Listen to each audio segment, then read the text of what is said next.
transition finally that the Assad regime has fallen and that the rebels have also indicated that they want to establish and also respect democratic principles and establish democratic rule. Let's hope that this is the case, but we will just suppose that this will be the case.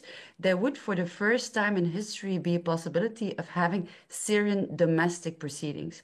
Syrian international actors, justice actors, as I call them, human rights defenders, lawyers, have always insisted on the fact that you need domestic proceedings in order to have proper accountability because this is the place where the crimes have happened. So ideally, we would see Syrian domestic trials against Assad cronies, against also paramilitary groups and perpetrators of these groups. The International Criminal Court is not an option because Syria hasn't ratified the Rome Statute and also because Russia uses its veto power. There is the International Court of Justice, but the International Court of Justice has started also a proceeding against the Assad regime because of Canada and the Netherlands have asked for a case, arbitration case against the Assad regime, and on the basis of torture. And it has also ratified the Convention Against Torture. There have been measures asked by the International Court of Justice, also asking the regime to stop these violations. And the regime has criticized this and also didn't respect the UN bodies, such as the Commission of Inquiry, but also the IIIM, the Independent International an impartial mechanism that looks into crimes happening in Syria.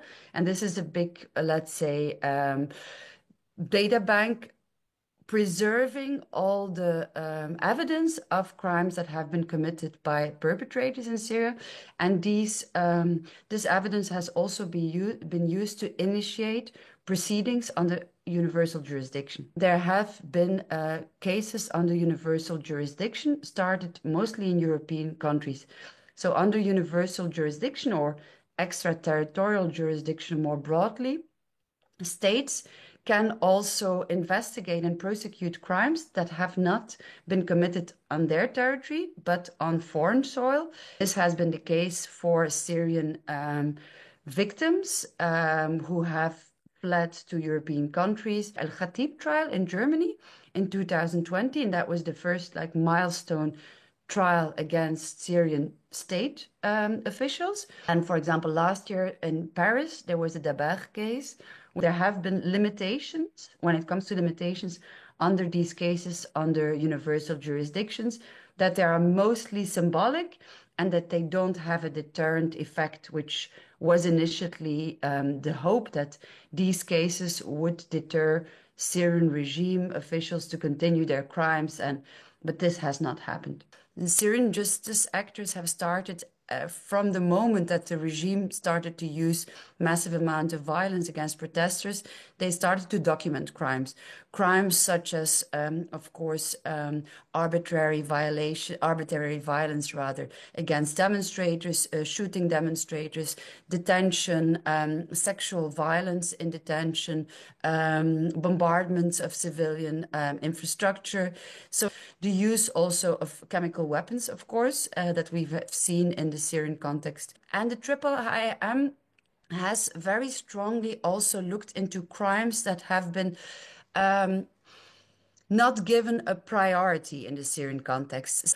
So it's also because of the expertise of Syrian justice actors in jointly with the expertise of the IIIM and their strategy of really investigating certain crimes, such as sexual violence, that they have a very strong body, of course, of evidence.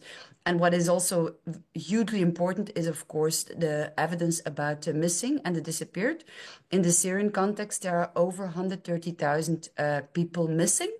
If we compare this to Chile, for example, during the high days of the Pinochet regime, there were 30,000 people missing. And this was seen internationally as one of the biggest crises of enforced disappearance. In Syria, this amounts to over 130,000, and that's a conservative estimation.